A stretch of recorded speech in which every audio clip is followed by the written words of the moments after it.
All righty.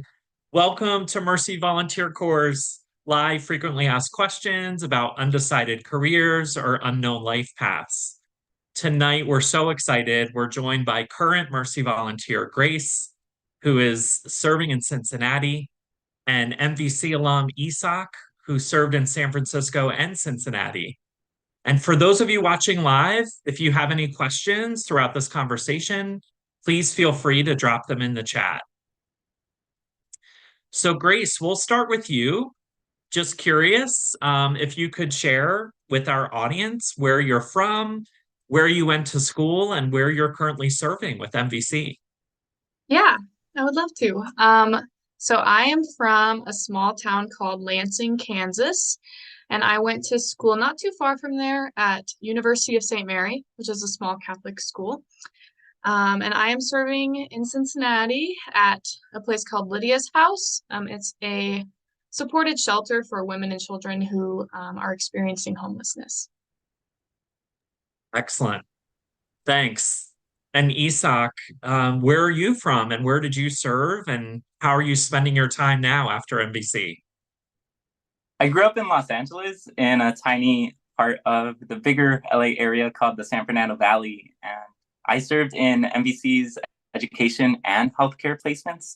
My first year, I spent in San Francisco as a student and family coordinator at a high school called ICA Cristo Rey. And then the second year, I served in Cincinnati as well, like Grace. I was a spiritual care assistant at a hospital called Bon Secours Mercy Health. Currently, I'm working full time and I'm a graduate student as well, which I'll dive into later. Excellent.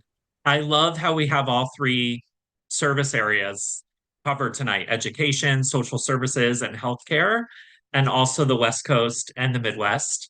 And of course, we have Mercy volunteers from all over, but what a great um, diverse representation tonight. I'm so excited. So, Grace, how has your life journey or career path changed between the time you applied for MVC and now? Yeah, so my career path and like life goals have changed a lot since I've been serving with MVC. So I graduated from the University of St. Mary with a degree in chemistry.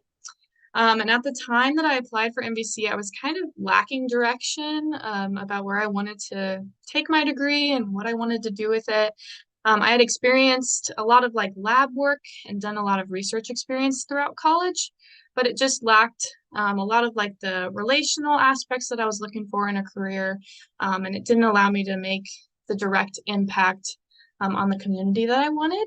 And so that's what made me kind of look into a year of service because I did have that passion for direct service in a community different than my own. And that's how I found Mercy. I was really struck by their like emphasis on service and community. Um, and so now, after I've been working at Lydia's House for a while, I've been doing case management work with the moms who we serve. And it has been really like life-giving for me and fulfilling. And so now I'm on a track to attend law school in the fall with an emphasis on international human rights law and civil rights law. Throughout my time at Lydia's House, I've got to see a lot of different like social justice issues and how they directly impact families and women and children. And so I'm really excited to continue to advocate for women and for just people in general so that they get their basic needs met. But yeah, so it was kind of a complete change from the science field to more of the humanities. But yeah. That's so exciting. Oh my gosh, you're going to Yeah. continue to do great things. Isak, yeah, thinking back to when you first applied to MVC, I guess several years ago now, how has your life direction changed or shifted up until now as an MVC alum? So there's two parts for me. There's the professional growth as well as the vocational calling, kind of listening to that. When I started Mercy Volunteer, it was the lockdown portion of the pandemic. I had just graduated in 2020 with my bachelor's in theology. And for me, service was a huge part of my college life. I went to Loyola Marymount University, and I had a lot of immersion experiences that made me know I wanted to do a year of service, at least one. That's what I told my parents. I was like, I'm just gonna do one, maybe two, at least one though. And they were always like, why are you gonna volunteer? That's kind of like you're losing out on money, that you could gain with getting a degree. And I mentioned that because I'm first generation Mexican American. And so the goal for me growing up was always like get a college education, get a high paying job. But knowing that my heart was always tugged towards service meant for me just being honest about that with my parents so that they could know why I was doing theology in the first place, which they always supported, but to know that the application of that was still very broad. In my first year of service with Mercy Volunteer Corps, I was in a high school, and I thought I would love that because I'm so energetic and high spirited. And that actually led me to realize I wanted something more spiritual. And so I decided to completely change tracks, and I went for a chaplaincy route, which was a really great experience because usually chaplaincy is a really intense process where you have to go through graduate school to even be in those rooms with patients and with other people. But Mercy Volunteer Corps allowed me an entrance into that, right? It brought in the accessibility of that career path for me. And during that second year, I realized, wow, my heart is really getting tugged by these conversations I'm having about what it means to have a spiritual life, what it means to nourish your soul amidst all the other things in your life. And so I actually decided to apply for graduate school. And I'm currently in my second year as a graduate student at Loyola Marymount University. I am studying pastoral theology with a concentration in spiritual direction. So my goal is to be able to apply that in a setting where I'm able to accompany people like me who are queer and just wanting to make meaning out of this world, where we see a lot of suffering, but we still want to be able to do good. And I am also a full-time employee at LMU as well. I've had the really big blessing of getting tuition remission as an employee at the university. So that's helped me have that sight set on the vocational part of my life. But then professionally, as we go through these placements as volunteers, we're not just doing menial labor. We're really bringing our gifts to the table and talking with our supervisors about what we dream of doing, how we are both impacted, both ourselves and the organization. And so it really helped me as a professional to know what my skills were, to know how to apply that, and to still grow as a professional throughout my years of service. So now I work in higher education fundraising as a research analyst at LMU. And all of that was really unknown to me. When I started MVC, all I knew was, okay, I'm doing this for the next year because I love service and I love living community. But I wouldn't be where I'm at today without all the experiences, all the people that accompanied me in my journey as a Mercy volunteer. Amazing. Amazing to hear from both of you. Thank you. And yeah, I know your community members and our MVC community, this Circle of Mercy, has been blessed by both of you too. And just applaud your openness and also just diving in head first and really being open to the transformation that MVC can offer. So Grace, what ways have you felt supported by the Mercy community in your new city, Cincinnati, Ohio? And did that help you at all with your current discernment process for your next steps? Yeah. So I just want to start by saying, like, I was super nervous coming into this year, as most people would be, to kind of get up and go somewhere new, and experience a whole different way of living, and serving. But I remember getting off the plane in Philadelphia for orientation, and I was looking around, super nervous, didn't know if I had made the right decision.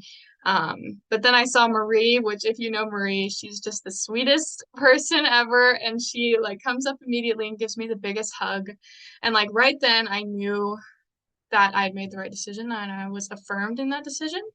And I think I continue to be affirmed every day here in Cincinnati. We have an amazing support team here that it's made up of both like sisters, alumni, and even like my current community has just it's been such a blessing. The sisters are really great about, inviting us to events at the convent, and keeping us in the know of like what to do in Cincinnati and where to go. And so it's been really, really great to have the Circle of Mercy to help me get acclimated to this new place. I felt supported literally every step of the way, and it's definitely helped me like kind of decide what I want to do with my life, because I kind of, I had mentioned in the previous question that doing lab work and research was like really exciting to me, but it also it was very isolating. And so I think this experience has, really shown me that I do value community and a support system. And that's also something that I've seen lacking in a lot of the lives of the mothers that I serve, is that they lack that support.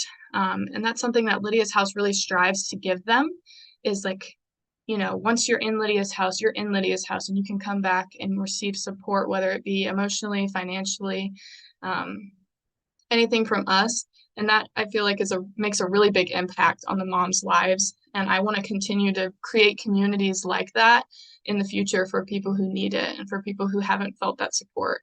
Because it is like, it's hard to do anything in life without people rallying behind you and without, people to lean on. So I think, pursuing a career in law, I hope to, help people find community and support them in any way that I can. So. Great, thanks.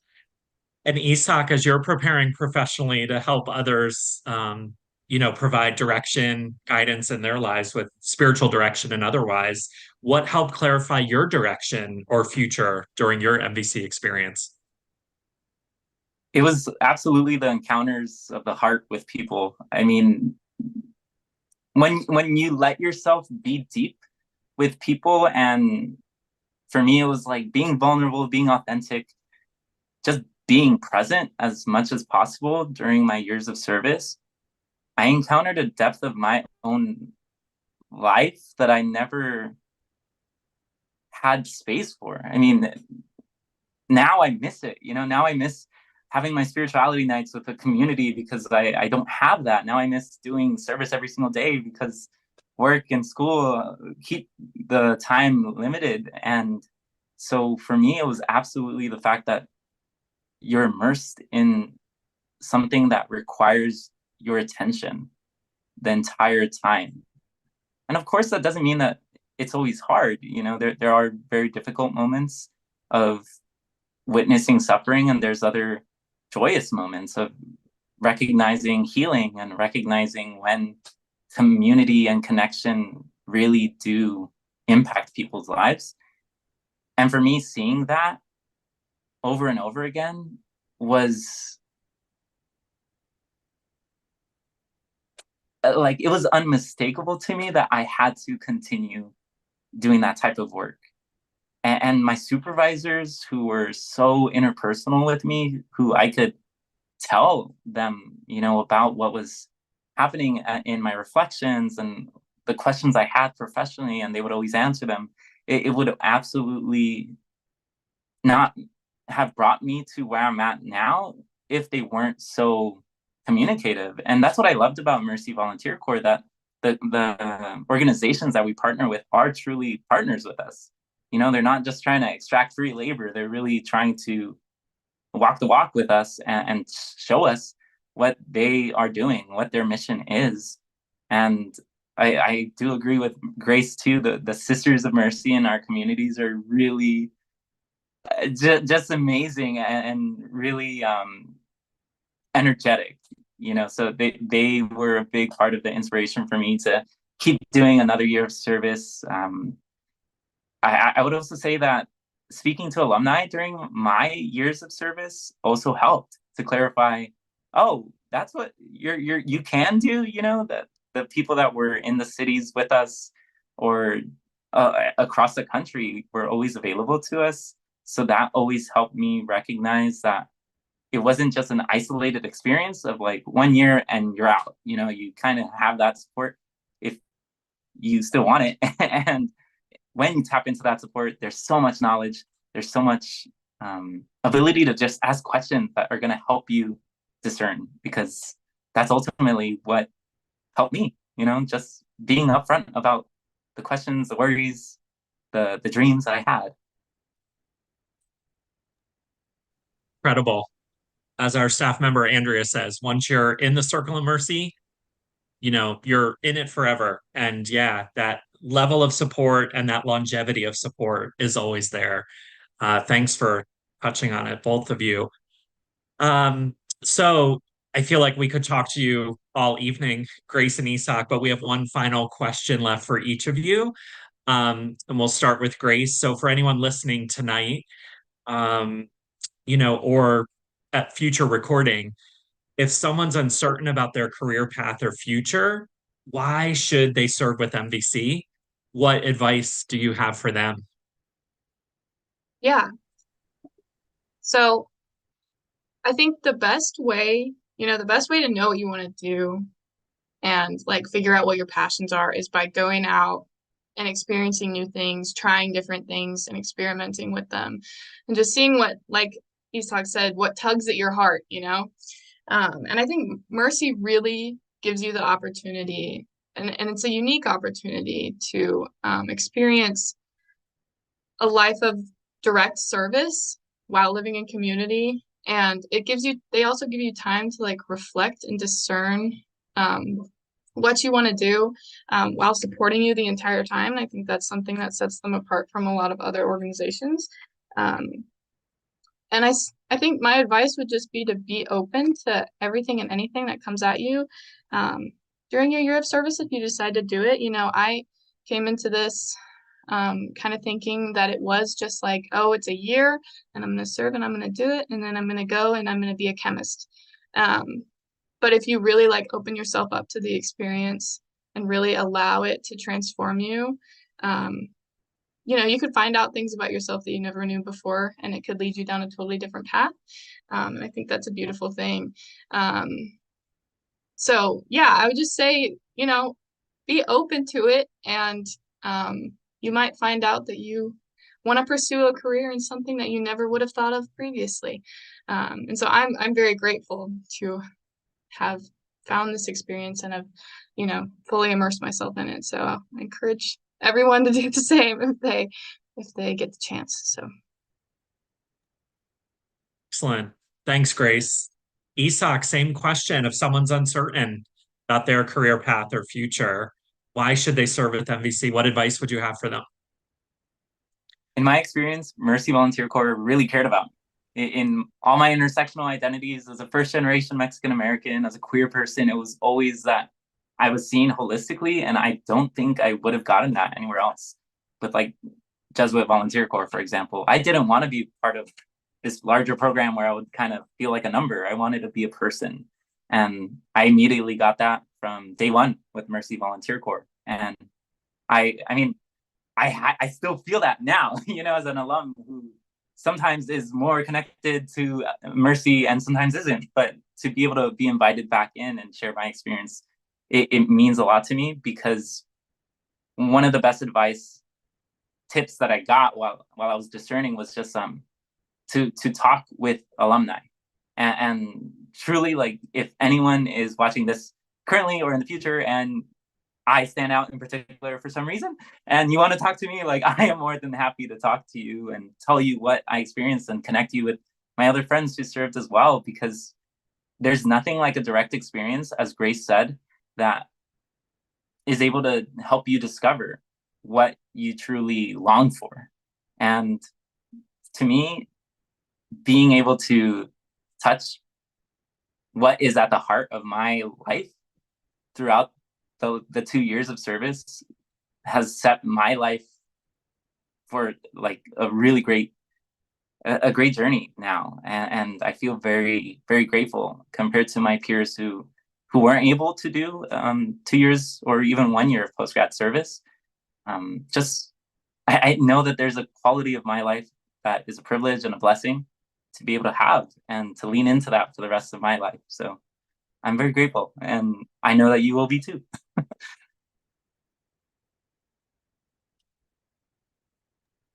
Incredible. So inspiring as always. Thank you both so much, really, for sharing about your experience, Grace and Isak. And thanks also for your service with MVC and your own unique perspectives that you bring to us. We're so blessed and grateful. And thanks to everyone who tuned in tonight. We're currently accepting applications for year of service on a rolling basis until all positions are filled. We have some great cities and sites available beginning in August. So please visit our website at mercyvolunteers.org/apply to get started. And if you have any questions or would like to talk with a Mercy volunteer, whether it's Isak, Grace, or anyone else currently serving or served in the past, please reach out to us at recruitment@mercyvolunteers.org. That's recruitment@mercyvolunteers.org. Thanks so much again, and we wish you a great night or a great day whenever you're watching this. Thanks for being with us.